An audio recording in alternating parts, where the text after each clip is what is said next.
بيبدأ جزءنا الرابع بماني وهو حاسس إن في حاجة بتحصل وإن الأرض بتتهز من تحتهم. إلي مراته بتطمنه وبتقوله إن مفيش حاجة، بس هو كان خايف على خوخة بنتهم واللي شفناها في آخر الجزء اللي فات. إلي بتحاول تقنعه إن هو يسيب لها شوية حرية، بس هو مسمعش الكلام وراح يطمن عليها، وكانت بتلعب مع صاحبها الأنفود وينر. بياخدها ماني وبيمشي، وواضح إن هو كان مقفل عليها جدا. بنشوف لأول مرة عيلة سيد واللي رجعوا علشانه أخيرا واتجمعوا سوا تاني. ماني بيقول لخوخة شفتي ازاي إن كل واحد مننا محتاج لعيلته على طول، وإن مهما كبرتي هتفضلي محتاجة مامتك وباباكي. بيطلب أبو سيد منه إن هو ياخد باله من جدته، وبيجهزوا نفسهم علشان يمشوا، وطلع ان هما بيدوروا عليه مخصوص علشان يشيلوه مسؤولية جدته. سيد طبعا كان متضايق من عيلته، بس على الاقل بقى معاه حد منها. بس ايه ده، هي فين الجدة؟ مش موجودة. وبيروحوا كلهم علشان يدوروا عليها. ساعتها خوخة بتستغل الفرصة وبتروح هي وينر علشان يكملوا لعب. بتفضل تلعب خوخة لحد ما بتخبط في ماموس ولد في سنها تقريبا، بس ماني بيشوفها وبيروح ليها بسرعة وبيزعق لها، واللي بيخليها تزعل منه وتمشي، وماني بيروح وراها. بتقول له خوخة ان كل شوية يحرجها قدام اصحابها وان هي بتكرهه، وساعتها بتنشق الارض ما بينهم. بيقع ماني وسيد ودييجو على قطعة جليد بتتحرك بيهم في المية، وماني بيقول لعيلته ان هم يتحركوا ناحية الجسر وهو هيحاول يوصل ليهم هناك. وبيفضل هو وسيد ودييجو يعوموا في البحر بقطعة التلج دي، وبيقابلهم اهوال كتير بس بيقدروا ان هم يتغلبوا عليها. وكمان بيلاقوا جدة سيد اللي كانت تايهة منهم نايمة في جذع شجرة. بيشوفوا بعدها طائر وبيعرفوا ان هم قربوا من الارض، بس بيطلع ان الطائر ده جاسوس لمجموعة قراصنة، وراح بلغهم ان في وليمة جاية ناحيتهم علشان ياكلوها. وفعلا بينجح القراصنة ان هم يمسكوهم ويربطوهم. بيتكلم معاهم القرد قائد القراصنة وبيخيرهم يا اما يقتلوهم وياكلوهم، يا اما يشتغلوا معاهم في السرقة ويبقوا من رجالته. بيرفض ماني طبعا العرض ده، والقرصان كان هينفذ تهديده وهيقتلهم وهيبدأ بجدة سيد. بس دييجو بيقدر ان هو يقطع الحبل، وماني بيحرر نفسه وبيهجموا على الحيوانات الشريرة، وبيفضلوا ان هم يتقاتلوا مع بعض. بيوقع ماني جذع شجرة كبير في نص السفينة بيقسمها نصين، وبيقع منها كل الغنايم اللي كانوا سارقينها. بيتقسم كل فريق منهم على لوح تلج بعيد عن التاني، والقرد بيوعد ماني ان هو هينتقم منهم على اللي هم عملوه ده. ماني بيطلع النمرة اللي كانت مع القراصنة قبل ما تغرق، وبيضطروا ان هم يخلوها معاهم على اللوح بدل ما تغرق في المية. بنروح بقى لإلي وخوخة والفيران وهم ماشيين في طريقهم مع بقية الحيوانات ورايحين على الجسر زي ما ماني قال لهم. بالليل وهم بيستريحوا من المشي بتقابل خوخة الولد الماموس اللي كانت بتلعب معاه،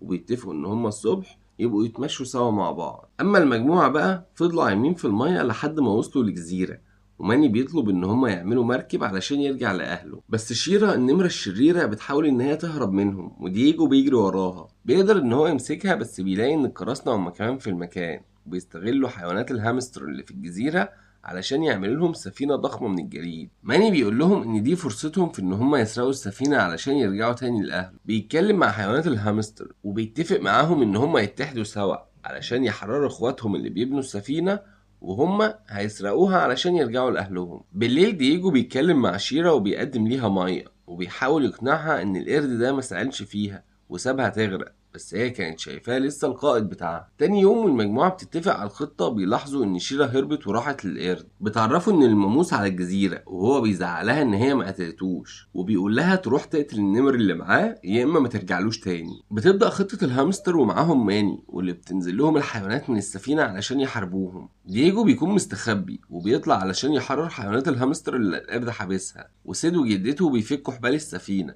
بس بذكائه بيسيب الحبال علشان ياكل توت واللي بيسبب له شلل مؤقت. بيكتشف القرد ورجالته ان دي خدعه معموله فيهم وان ده مش ماني الحقيقي. بيكون ماني اخد سيد اللي ما كانش قادر يتحرك وجدته وبيعوموا ورا السفينه اللي جريت، والقرد كان وصل للميه وفضل ان هو يطاردهم، بس نجحوا ان هم يسبقوه ويطلعوا على السفينه. في الوقت اللي دييجو كان قدر يقنع شيرا ان هي تروح معاهم بدل العصابه اللي هي عايشه معاها دي، بس وهم بيجروا علشان يركبوا السفينه القرد كان هيوصل لهم، فبتضحي هي وبتفضل وبتزحلق القرد وبيقع، وبتهرب المجموعة بالسفينة. بس هو مبيسكتش وبيكسر جبل جليدي كبير وبيعمل سفينة تانية، وبيعرف رجالته ان هما لما يوصلوا هيقتلوا ماني وكل عيلته معاه. بنرجع بقى للحيوانات وهما لسه في طريقهم للجسر، وخوخة بتروح مع الماموس واصحابه وبيدخلوا في كهف، بس كان هينهار عليهم وبيلحقوا نفسهم وبيخرجوا في اخر لحظة. جدة سيد بقى كانت عمالة ترمي فاكهة في المحيط وبتقول لهم ان هي بتاكل حيوانها الاليف، بس هما بيحاولوا يقنعوها ان الحيوان ده مش موجود وان هي بتتخيل. بس الحقيقة بقى ان كان في حيوان فعلا بياكل الفاكهة اللي بتترمي. لما بتوصل الحيوانات للجسر اللي كانوا رايحين له بيلاقوا ان هما اتدمر ووقع في المية. في وقت ما بيوصل ماني بالسفينة وبيحزن جدا لما بيلاقي ان الجسر اتدمر والجبل بيقع بالحيوانات اللي عليه. لما بيقربوا بتظهر لهم خوخة وبيفرح ماني، بس بيلاقي ان القرد معاها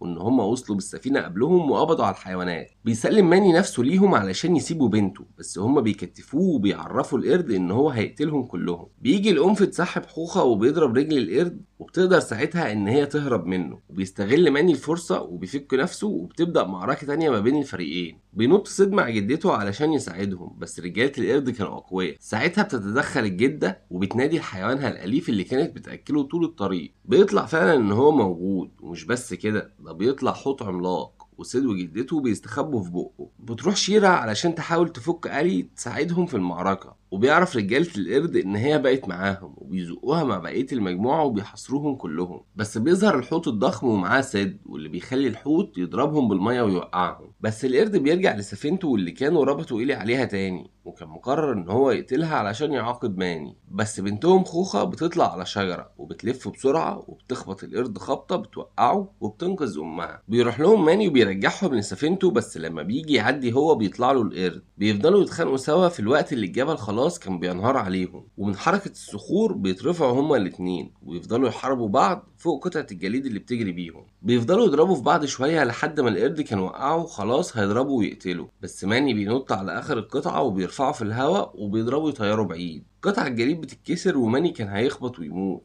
بس بيجي الحوت وبينقذه على اخر لحظة. بيرجع ماني لأسرته من تاني، وبتقرر شيرا ان هي تفضل مع ديجو والمجموعة. بيزق الحوت السفينة كلها لحد ما بيوديهم لجزيرة الهامستر، واللي هم كانوا ساعدوهم في حربهم مع القرد علشان يعيشوا كلهم فيها في سلام. لما وصلت لنهاية فيلمنا يبقى حبيتنا ولازم تشترك عندنا، وعيلة في كلمة ونص هتزيد بيك واحد. وما تنساش تفعل الجرس علشان يظهر لك الفيديوهات بتاعتنا أول بأول.